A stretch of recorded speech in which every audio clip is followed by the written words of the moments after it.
Marriage is what brings us together today. Good afternoon, friends, family, and everybody in between.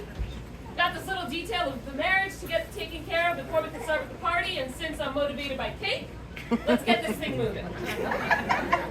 In the words of one of history's greatest philosophers, dearly beloved, we are gathered here today to get through this thing called life.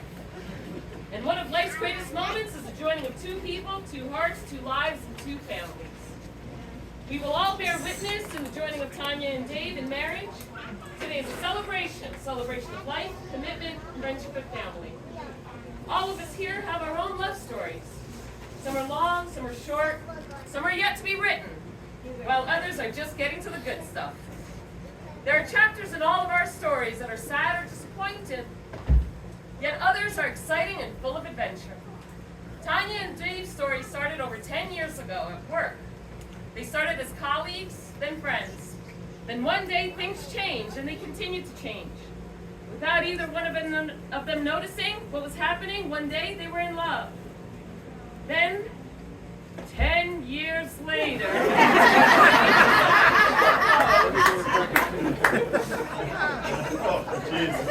10 years I've waited. 10 years.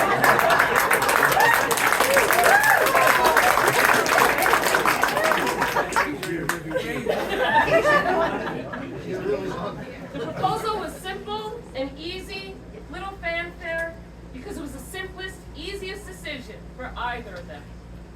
And that brings us all here today, to a time to pause, to look back, and to smile at all the moments that brought them here, and a time to look ahead at all the moments that are still to come.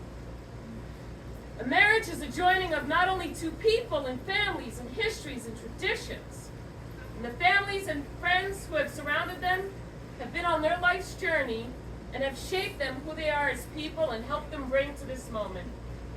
Each and every person here has had an integral part in bringing these two together. And as we join two families into one, I would like to invite Riley, Jory, Oakley, and Leroy to come join us.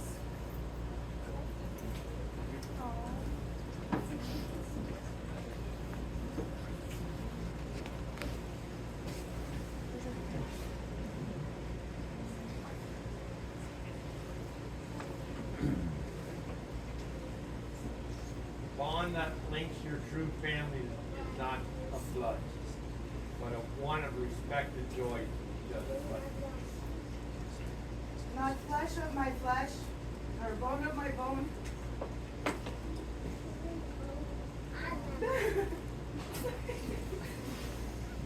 But still miraculously my own.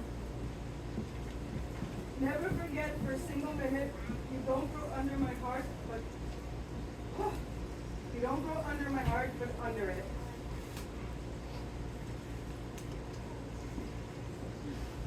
So that last more than 2 sentences. Thank you. It's my party, I've got it all ready. What has shaped them as people are the values and traditions in which they were raised. Tanya, an Italian Ukrainian from Montreal, and Dave from New Brunswick. It was important that they share those traditions today and incorporate them throughout the day as a nod to the past and to those who have left us, the present, and those who are here to celebrate with us, and the future to those traditions which will be passed down in the future. Tanya and Dave stand on a rushnik, a Ukrainian wedding cloth. Much like the colorful threads that were woven together to create the embroidery on which they now stand. It's there somewhere.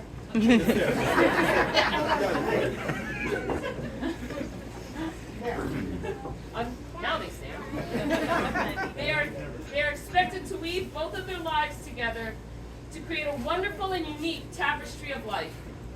The symbolism of the embroidery passed down through generations, interlaced with threads of various color, represent aspects of human life: love, family, tradition, hardship, and faith in God. They begin their new life standing on the rushnik, taking their first steps together into marriage. And as they stand on this towel, we wish that they never face poverty or stand on their earthen floor. Our starosta, or our elders, preside as official witnesses and masters of ceremony. Tanya and Dave have asked Lesa and Mikas Schvetz to act as their starosta. In the distant past, and days of arranged marriage, the starosta were the official matchmakers. Today, the responsibilities remain as vital part in our celebration as you have witnessed them carrying the korovai and the ikona. Our korovai. It's a centerpiece of bread specifically prepared for this wedding. The bread is a gift of life and serves as a link with the Ukrainian ancestors. The korovai serves two functions. It is used to wish the newlyweds well in their new life together, and it symbolizes good wishes and blessings from the bride's ancestors. The hand fasting. The expression tying the knot refers to the early tradition of marriage ceremonies from the Middle Ages known as hand fasting.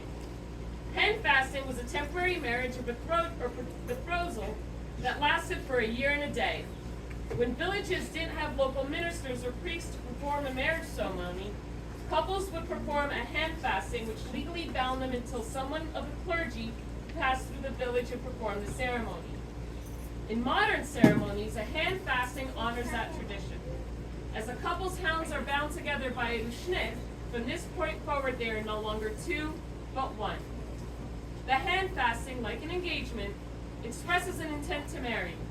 Know that since your lives have crossed, you have formed ties between each other.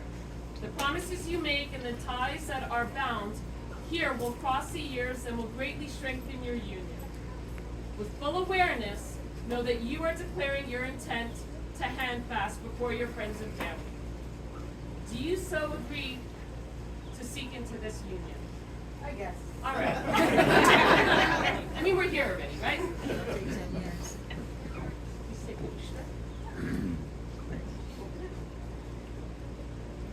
Please take each other's right hands.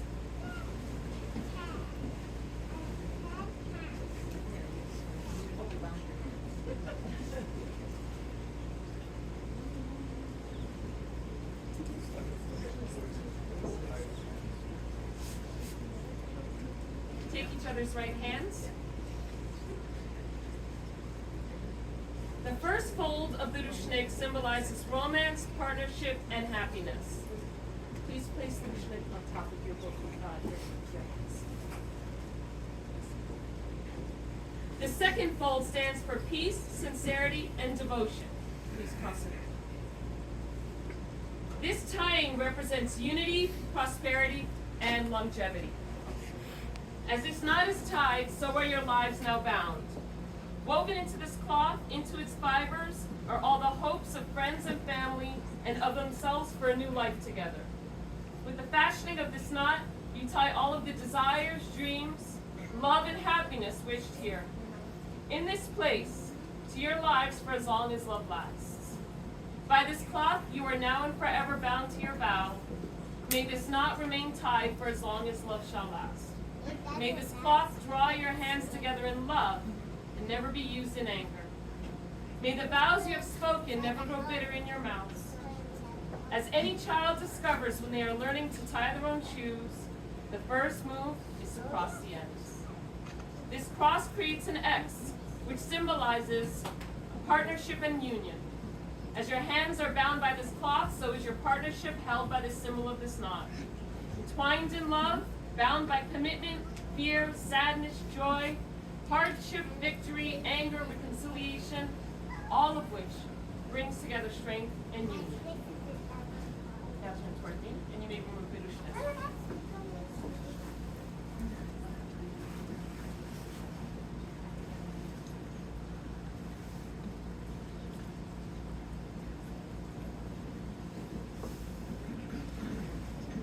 The crowning. The crowning is a solemn part of our ceremony and the actual moment of marriage within Ukrainian ceremonies. The crowns or wreaths made of myrtle or bordino are placed on the heads of the bride and groom. They represent crowns of royalty, where the bride and groom are crowned king and queen of their own kingdom, their home, which they will rule with the fear of God, wisdom, justice, and integrity. The crowns represent that marriage is a living thing, one meant to grow and to change. They are a symbol of love, purity, and fertility. Dave, please take the crown and place it on Tanya's head.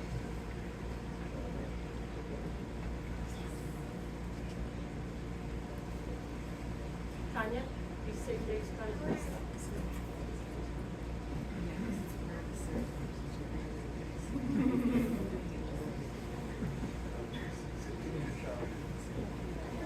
The cup of wine. The bride and groom shall share wine from a common cup. This shared wine symbolizes oneness of life, a life which will be shared equally in hardship and joy. The cup of wine symbolizes the gratitude that Tanya and Dave have for this loving care and teaching of family, and for the friendship that fills this cup to overflowing. The years of our lives are like a cup of wine that is poured out for the same labor, honor, and love. Many days you will sit at the same table and drink together. Many are the experiences you will share. As a glass of wine, one of you find it sweet, the others perhaps dry, or somehow different. Let the drink you share today serve as a reminder that although you may perceive things differently, being right is never more important than being happy. With this space that you give each other, always put your commitment to love and honor one another first. Your lives together will grow deeper, richer, and greatly satisfying, like a rare wine. Tanya, please take a sip. Just a little sip. And David.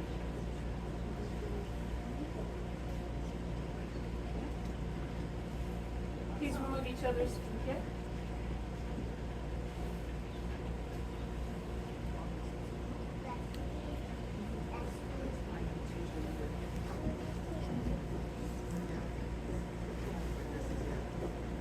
And now, I would like to invite Ms. Tamara to come in and conclude our union. Good afternoon. I have the pleasure of doing the most boring part of what we're going to do today. So bear with me. Well, we have to start by reading some articles of the Civil Code of Quebec that describe what the rights and obligations of spouses are in a marriage. Tanya Kostick and David Howard Mercer, before uniting you by the bonds of marriage, I shall read you certain articles of the Civil Code of Quebec, which set forth your rights and obligations. Article 392. The spouses have the same rights and obligations in the marriage. They owe each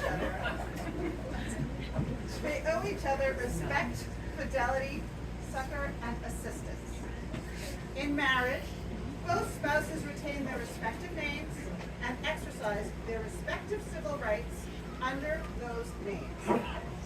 The spouses together take in hand the moral and material direction of the family. They exercise parental authority and assume the tasks resulting therefrom.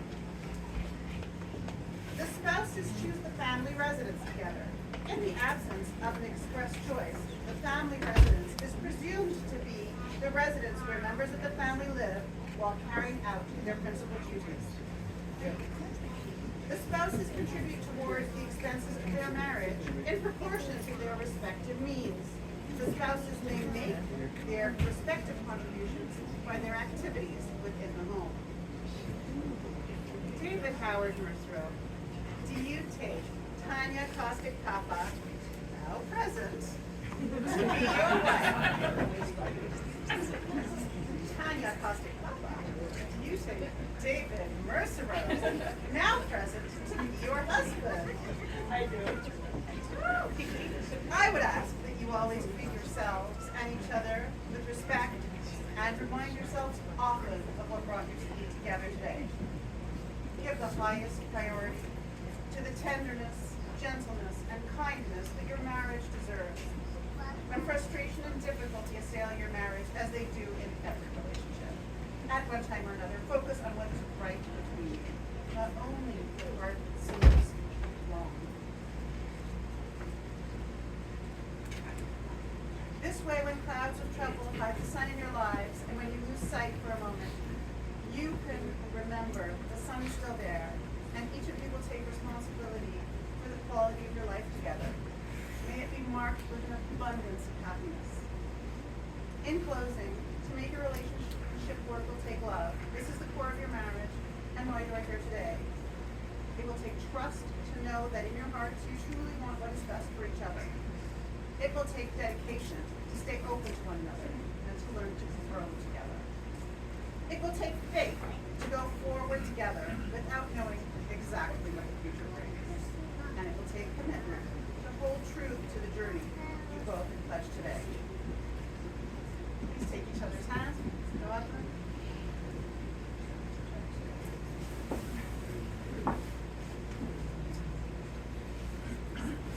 By virtue of the powers conferred on me by law, I now pronounce to you, David, and you, Tanya, united by the bond of marriage. You are now married according to law. I extend to you both, David and Tanya, in the name of all the people present, and in my own name, my personal wish for a lifelong happiness. Congratulations.